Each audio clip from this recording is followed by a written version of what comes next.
On the death of General Ogolla, the parliamentary group shared deep condolences with his family and the families of all those who perished together with him.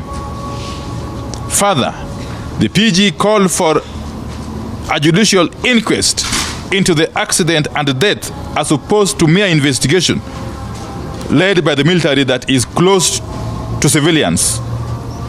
We also demand that families of the victims be independently represented in the investigation and inquest. I must hasten to add that we have authorized Honorable Anthony Oluoch and Senator Enoch Wamboa to lead a process of establishing a parliamentary inquiry, a joint parliamentary inquiry involving both the Senate and the National Assembly into the unfortunate death of General Ogolla.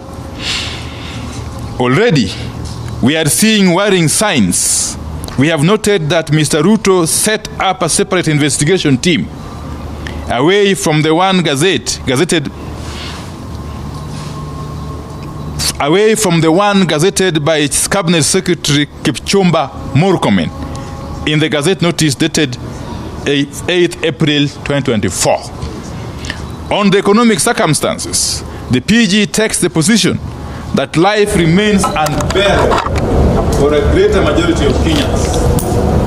Contrary to state-sponsored propaganda, the cost of goods has come down.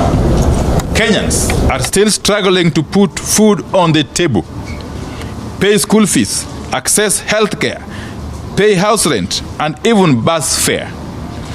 Kenyans are indeed worse off today than they were at this time last year and the year before. The PG therefore calls on the government to embark on steps that will drastically lower the cost of basic goods. Kenya Kwanza promised that unga would come down to Kenya shillings 100 or less per kilogram. Immediately the regime assumed power. We need that promise fulfilled. On nearly all these issues, the meeting came to the sad conclusion that as a country, we are dealing with an unprecedented case of corruption in government and state capture by people in and out of government. State capture and corruption are at the center of the problems we are grappling with as a people.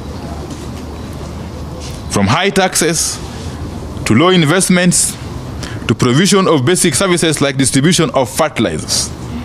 Looking at the budget cycle, this meeting was able to establish a clear case of laws being made with the sole aim of benefiting individuals and their businesses at the expense of the economy and the masses.